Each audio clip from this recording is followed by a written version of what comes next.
Good evening, friends, and welcome to Sleepytime Tales, a sleep aid podcast aimed at helping you to get a good night's sleep. Do you find your mind plagued with the stresses of modern life, especially when the lights are out and you're trying to get a restful night? Do you find that your mind spins and churns? Follow my voice down the path towards a good night's rest. Listen to me tell a story that will keep your mind from wandering to your daytime problems. The ones that you can't solve right now and will probably be easier to solve in the morning once you've had a good night's rest. Listen to my voice and allow yourself to drift, following the twists and turns, but slowly letting go and drifting into the deep night. This podcast is brought to you by Audible.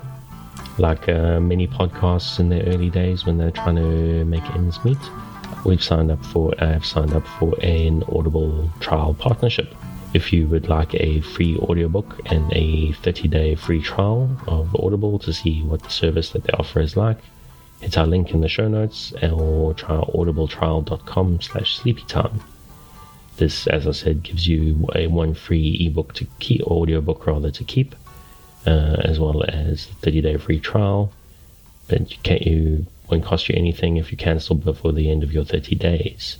And it also kicks actually a fairly solid amount of money. One sign up basically covers my podcast hosting for a month. If a few people sign up, I can possibly get a new microphone and some equipment to improve the sound quality, so I can make your lives better and hopefully reach a few more people. Also, I mentioned last week about the changes to the Patreon. I don't often go on very long about the Patreon, but the changes are quite exciting. I've beefed up the $5 and $1 levels both. Last week you may have seen in the feed a little bonus episode popped up. It's I'm doing shows called Catnaps, which are little 10-15 minute short story episodes to try to help people sleep. Those, however, except for the first episode, are going to be exclusive to listeners on Patreon from the $1 and up levels. And also, if you want to listen to them for free, you can do so on Radio Public, but then there are adverts in between, so I don't know exactly how well those work. So if you want to give the show a little bit of support, those are a couple of options for you. There's also, besides those, if you don't want to make a long-term commitment or listen to advertising, there is a tip jar on the website, sleepytimetales.net, where if you have a little bit of extra cash lying around, you can kick some there whenever you feel so inclined. I'm also starting to publish a few more resources for helping people to sleep on the website, so it's worth keeping an eye out as well. Reminder, sleepytimetales.net, and you can see what's up there. The music in this episode, and all episodes thus far, is Un Désert by Kumiku. Their music is available on the Free Music Archive, and I've linked their website and their Patreon in the show notes, as they have some very cool stuff, which they have released under various names that I recommend checking out.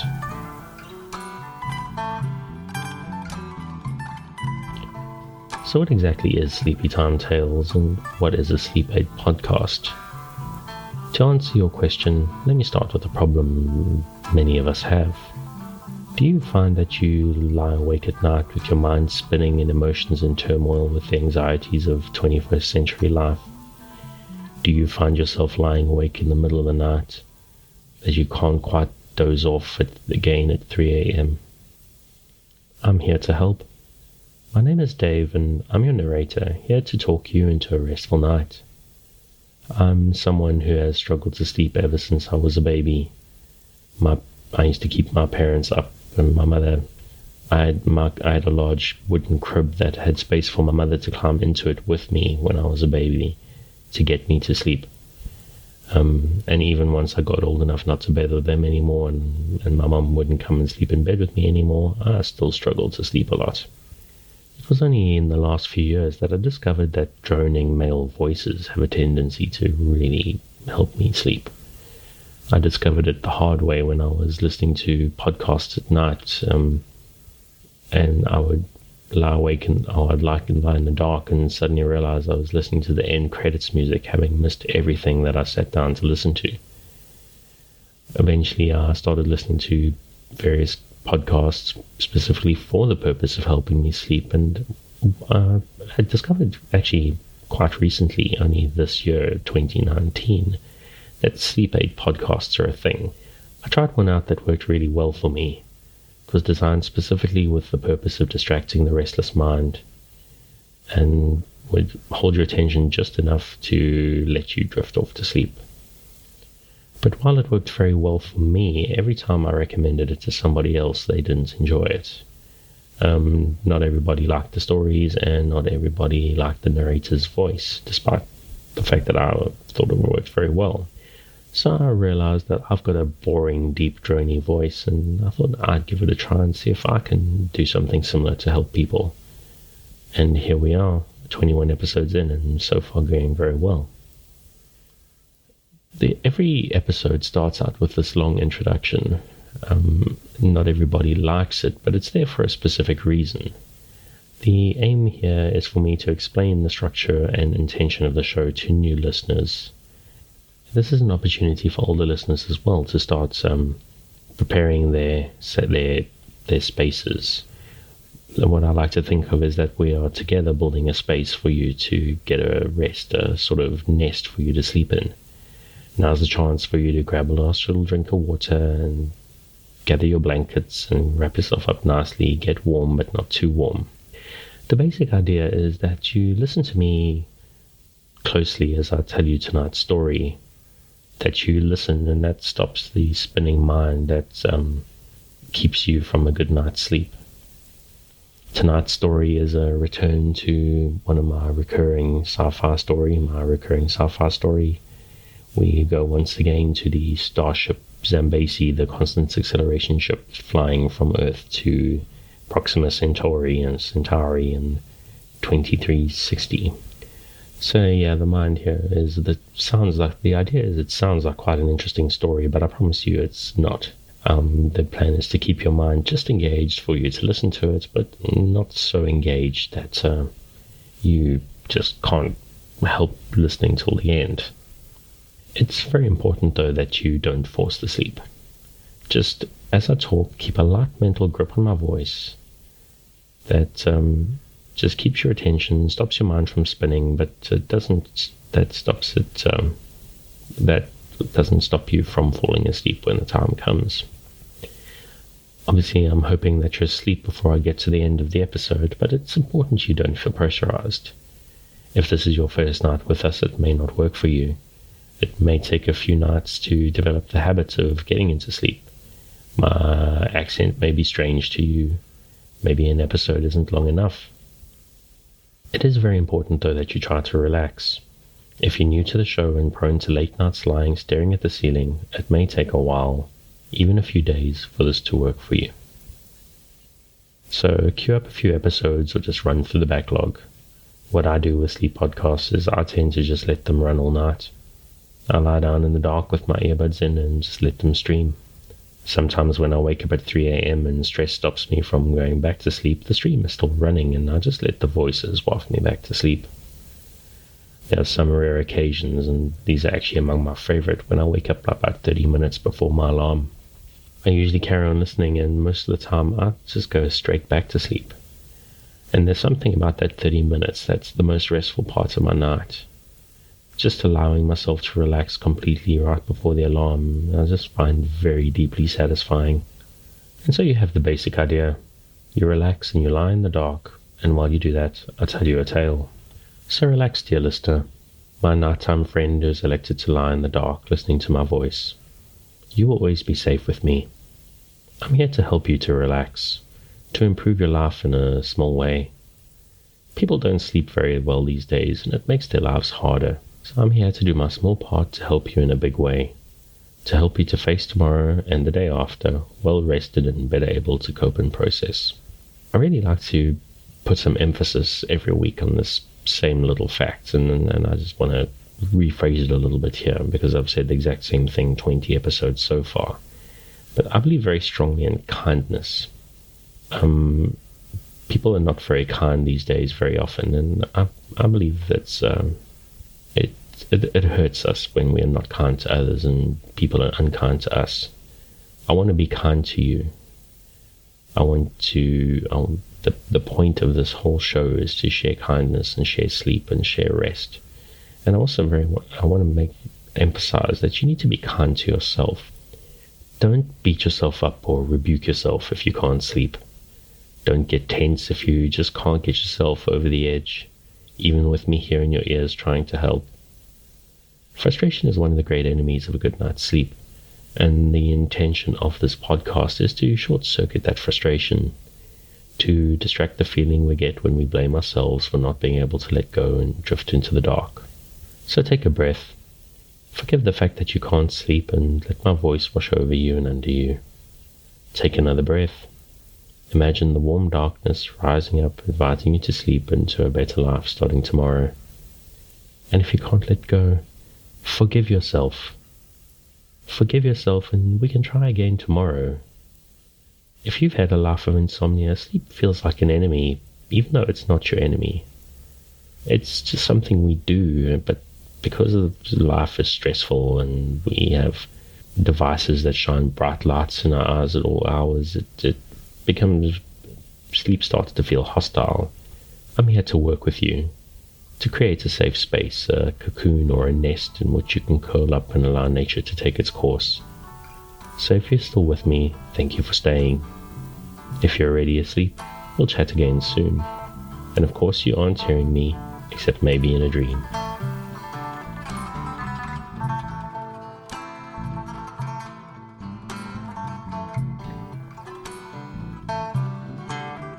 Rivers to the Stars, Episode 4.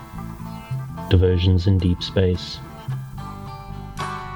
For those who haven't been following along since the beginning, and this is a reminder that the basic premise of this idea is that in the future year of 2360, a section of the human race decided that it was time to leave our solar system and head for our nearest neighbor, Proxima Centauri.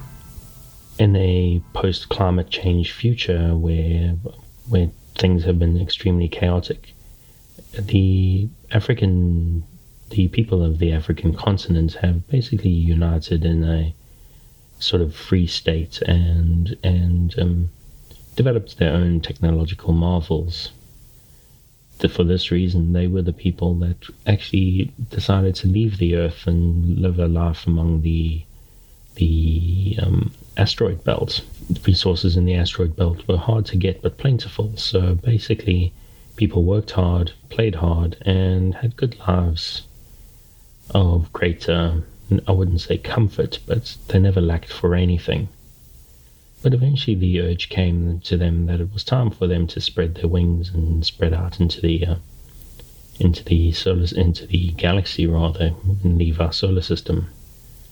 So it was this year of 2360 when the 50 ships of the River Fleet left the asteroid belt and headed for Proxima Centauri.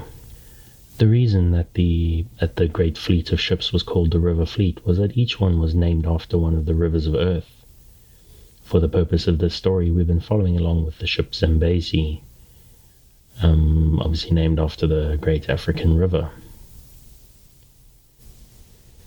Each ship was similar in design, but unique for various reasons. They were built out of two separate asteroids. One was a rocky metallic asteroid, hollowed out and filled with cryogenic chambers, each of these asteroids containing 100,000 people, which in suspended animation, which they called cold sleep. This was also the main living section of the ship, and thanks to the fact that most of the people were in a very space and energy efficient state, there was a lot of space for labs and astronomical observation areas and the sort. The main rocky metallic asteroid was also attached through with various gantries and girders to a asteroid made principally of ice. Ice asteroids are considered to be probably quite rare in the asteroid belt, but there's still a lot of asteroids there, and so there was still plenty for these ships. In the heart of each of the asteroids, the ice asteroids rather, was a very special and highly efficient and very powerful sort of engine. The engine was known as the Abara drive, named after the Nigerian scientist William Abara, who invented the drive.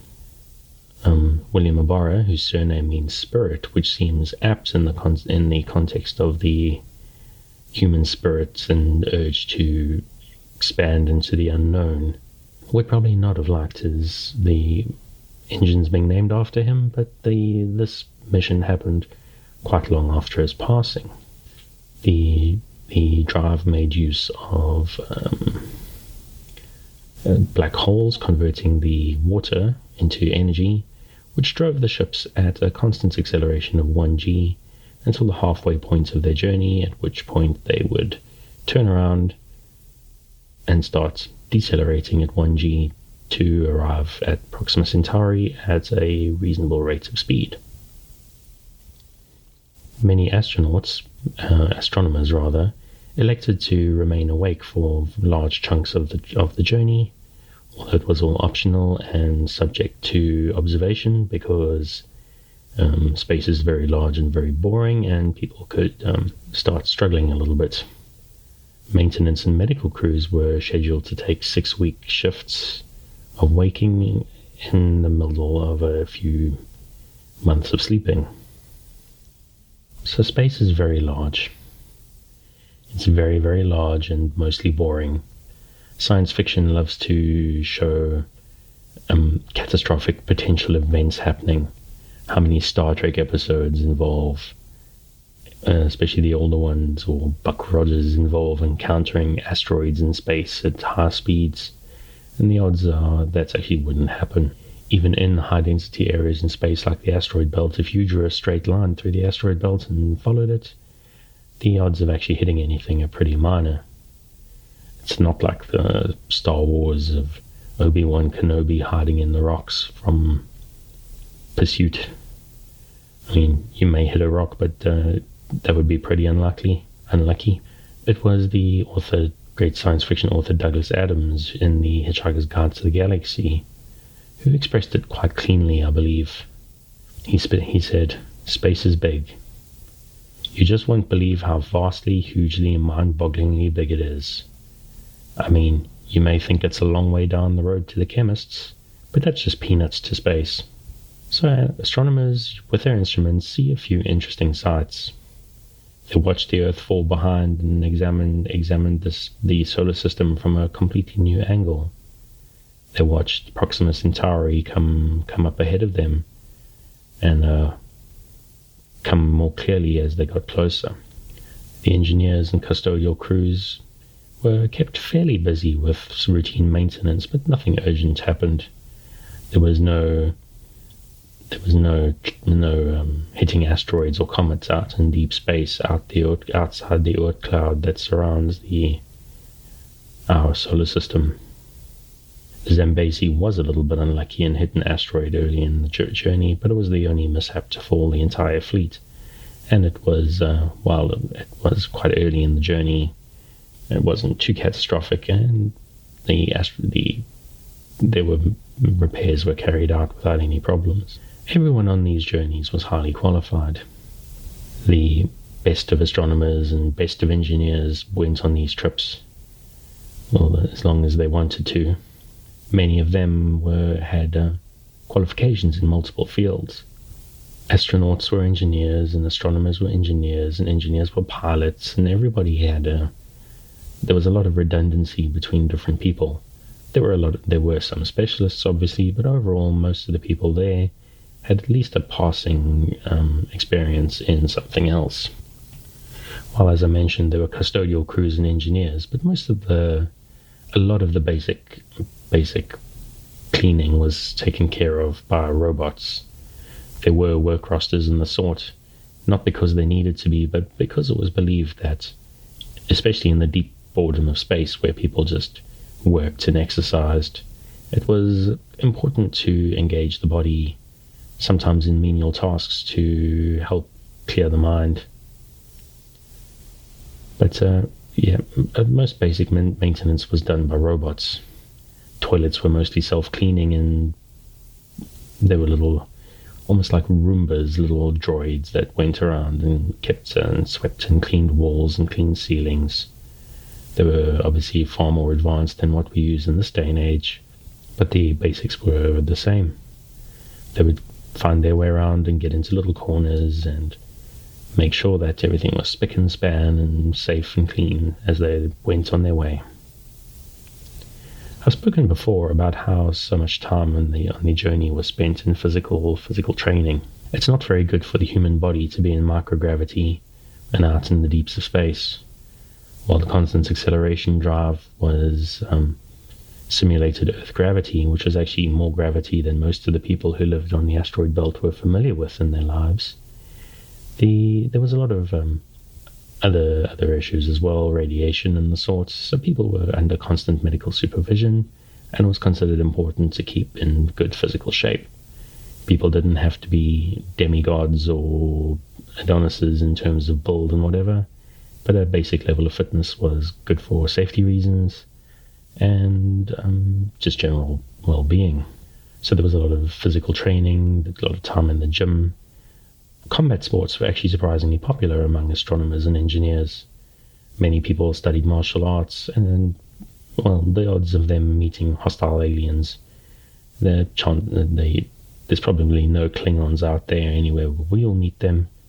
It's still a good idea to keep fit and keep strong and have it practical, because although there's a infinitesimal chance of encountering anything hostile out in space, there is still a chance, and so it's best just to keep prepared for it. So the people trained and gymmed and did sports and did martial arts. There was a lot of time playing video games even. Many of them probably similar to what we play in this day and age, but probably things that we are, I was going to say virtual reality type things, but and imply that that's unfamiliar, but virtual reality is becoming more and more common. There's a lot of very accessible systems for that now, and for 300 odd years in the future, it'll probably be even more accessible. Nobody knows who had the idea, this great idea, or maybe it was a bad idea, I'm not too sure. Nobody knows if it was an engineer or an astronomer or a maintenance crew member, but somebody had the idea to modify some of the shipboard robots for competition purposes. Well, probably the first idea would have been something akin to Robot Wars. I think that would have been dismissed quite quickly, because while they weren't exactly short of resources, there were a lot of minerals and things that could be harvested out of the walls of the asteroid in the course of the journey. Potentially exploding robots inside a spacecraft would probably not have been the brightest of ideas. So they set up races and using obstacle courses, and many interesting adventures happened. Now, as I mentioned earlier, I've gone blank. What would I say? The fleet, the expedition, was originated from the African continent, ultimately. The African people who spread their wings and spread out in the asteroid belt, but I shouldn't really imply that it was only African people taking part. In the chaos of the late 21st and 22nd centuries, as climate change basically remade the world in a whole new image, many people made their way to Africa. While the continent has a reputation for being poor and a little bit wild to some, at least that's what the media will tell you in this day and age, the fact is the continent is quite well resourced, and if people were left relatively uninterfered with, there'd be a lot more success than there is these days. So in the chaos of the 21st and 22nd centuries, Africa got left alone and got developed without interference. And so it became an appealing place for people from all over the world, from Europe and the Far East, and even the Americas made their way over. The best of people from all over the world joined the greatest minds of Africa Africans and spread their wings to the stars. So we've got some very diverse names here. We've got from Iceland, Asgrimur Eliasson. He was an engineer. He was the person who ultimately ended up running the competition, even though he wasn't the person who came up with the idea. Asgrimur was a big believer in the importance of cross-disciplinary teams. He was an astronaut himself. He was an engineer himself, as well as an experienced astronaut back in the solar system, and also had an idea of psychology. He believed that was important for team building purposes, for people to work together across disciplines for the purpose of these competitions. I'm going to be focusing on one specific team here today. There's Muzafer Milzikov. I can't remember the origin of that name. Sounds Eastern European. I just generate these names from tools online, and I forget to make notes. This person is a non-binary astronomer, also with a very strong grounding in engineering, although their main passion was staring into space. And there was also Nisizwa Mbizo, a Xhosa engineer. She was an engineer, also an experienced astronaut, and a person who worked in mining quite a lot. She worked in asteroid mining and was very skilled at operating machinery. The two of them built quite a wonderful little robot. They nicknamed it Dust Bunny. It was based on one of the large Roomba-type androids, and it looked basically like a large robotic vacuum cleaner. The appearance wasn't particularly alarming or impressive, but it was a very, very effective robot at what it did. The cleaning robots were very efficient machines, not very powerful. Their jobs were to be unobtrusive and clean quickly and quietly, and for people not to notice them or trip over them. So it was very good at avoiding obstacles, sometimes even at the drop of a hat. Sometimes people would come marching down passageways, and robots like this would stay out of the way very quickly. They were also, however, extremely tough, because sometimes they took quite major knocks, and they were designed to be long-lasting. The Roomba-type androids, however, were very slow. They could change direction and move one way or the other very quickly, but in terms of straight line speed, they didn't go anywhere anytime fast. So for the purposes of racing, it was useful, or essential actually, to modify their motors and their batteries. The rules of the race precluded them from changing the motors out too much, and so motors had to be modified for higher speed, and batteries had to be modified for higher power. While this was quite effective in the short term, it did unfortunately have the tendency to make the batteries explode occasionally, especially when the robots were in situations where the heat couldn't be vented. Oh, the one thing I need to mention is part of the race happens out in space, and venting heat in space is almost impossible because there's no air. With nothing to conduct, getting rid of heat inside a metallic shell is quite a difficult challenge. So the day of the main race came. Well, the race at least that we covered. There were many, many races in the course of this journey. But the robot Dust Bunny, the little cleaning android, or not so little, was probably the size of a garbage can lid, a lot bigger than the general Roombas we get this day and age, was competing with a large robot which the team that opposed them called Big Betty. Big Betty was based on a loading robot. It was a large, very tough robot that could make long steps and didn't operate on wheels. It was designed for, as I say, loading, so moving crates and moving stuff around inside the ships. So it was also very tough and quite good at getting over obstacles. for the loading robots could step over crates and stuff to move others, so things didn't have to be shifted around all the time. However, it also, like the Roomba type robots, was extremely slow. Because of the complications of their moving, though, the one I sort of implied when I mentioned the motors on the Roombas, that the basic movement of the robots had to be preserved. So if they picked a loading robot that stepped, the robots had to step even in the race. They couldn't put wheels on and rockets and make it zoom. So it was slightly faster than the Roomba over long distances, but it was very difficult to make it run any faster. On the advantage, the very powerful motors means that it ran cool, and there were less chances of it exploding. So the race began. The opening section was in a large cargo bay. There was pathways, small pathways and large pathways, a lot of blockages through the cargo bay, and the two robots raced through.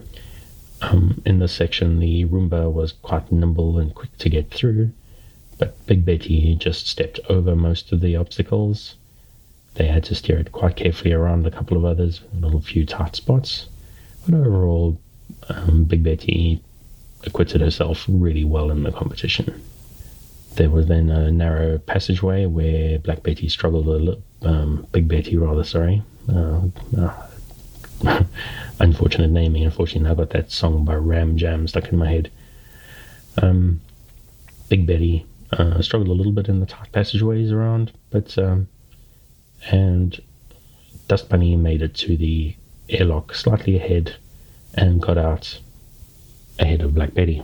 Now, Big Betty had to wait for the airlock cycle to run, and then was out behind Dust Bunny about 2 minutes later.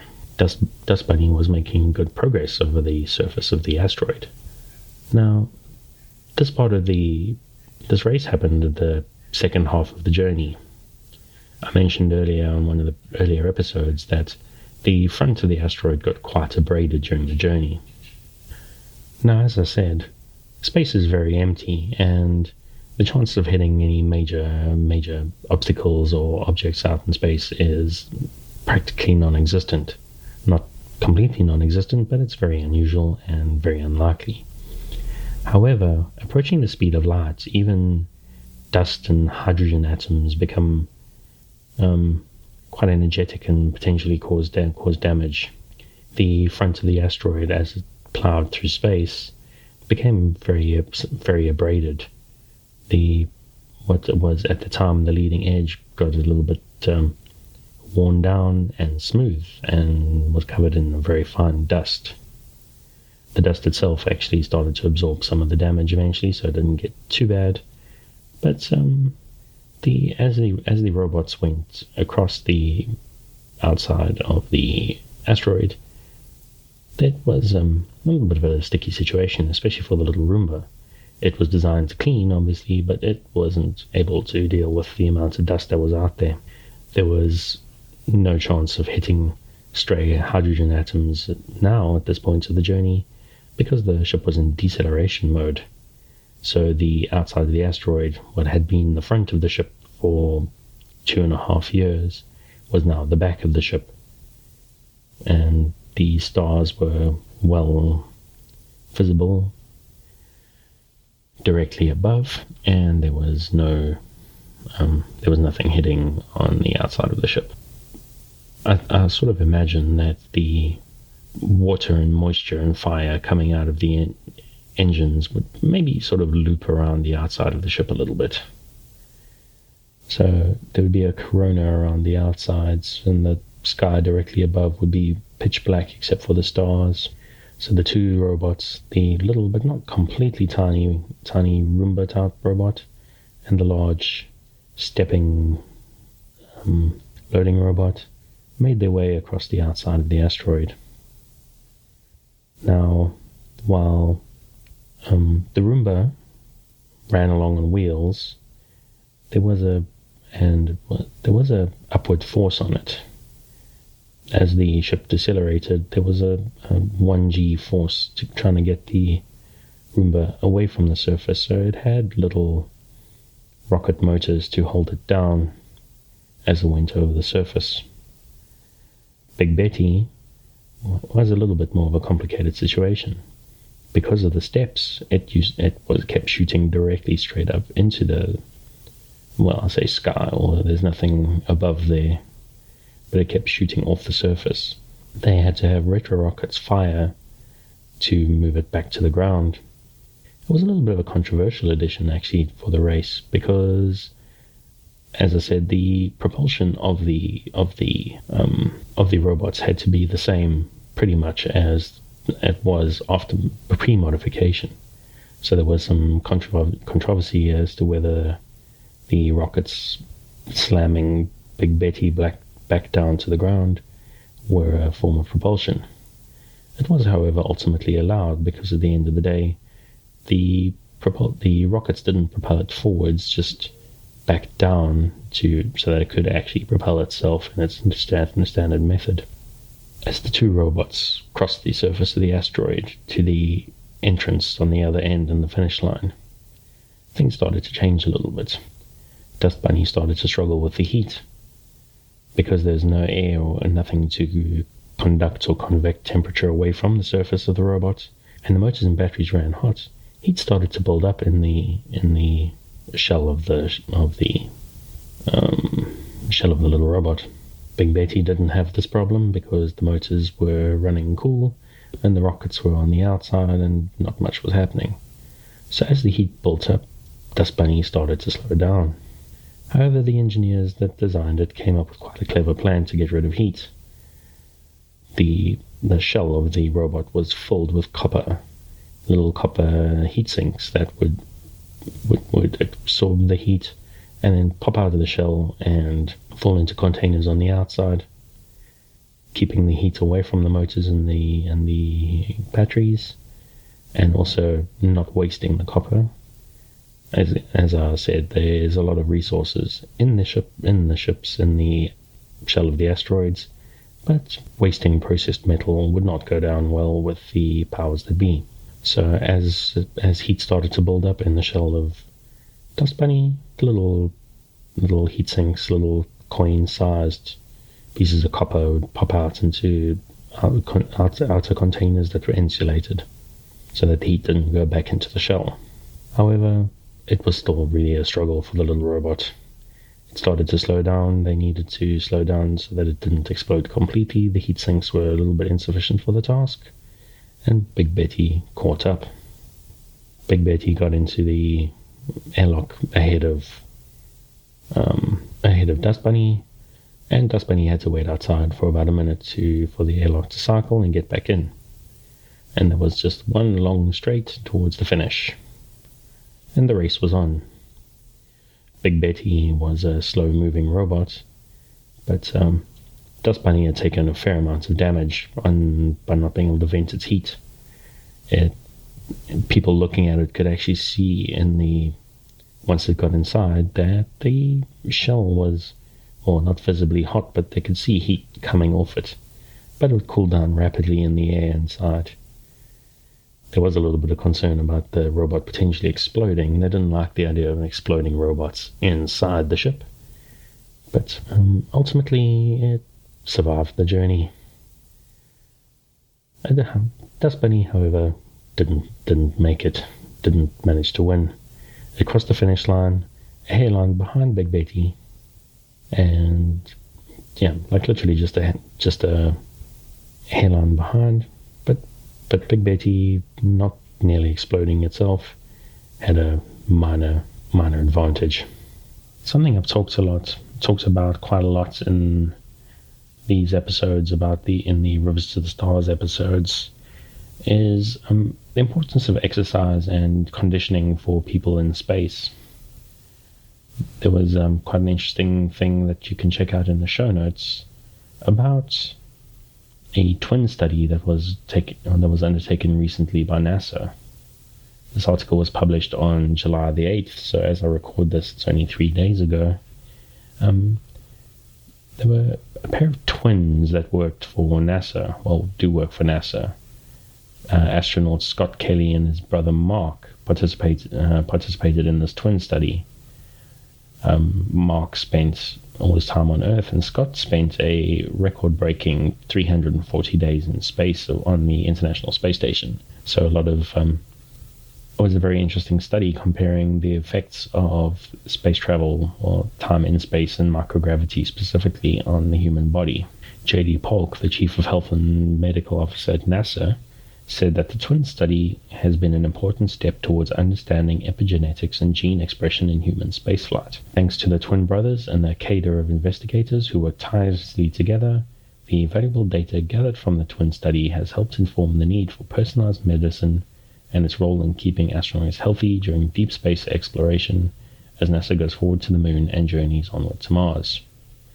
Now, obviously, at this point in the story that we're telling now, we're well beyond Mars trips.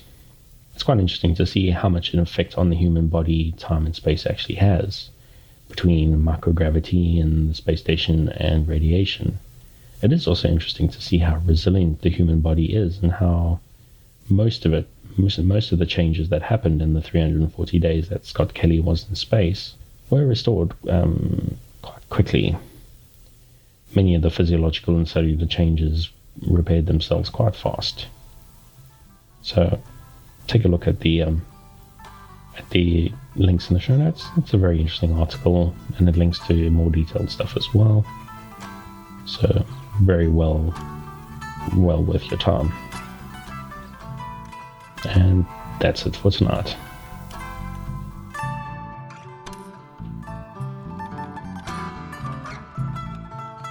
Thanks again for joining me on this episode of the Sleepytime Tales podcast, the sleep aid podcast designed around a bedtime story to help you to get a restful night.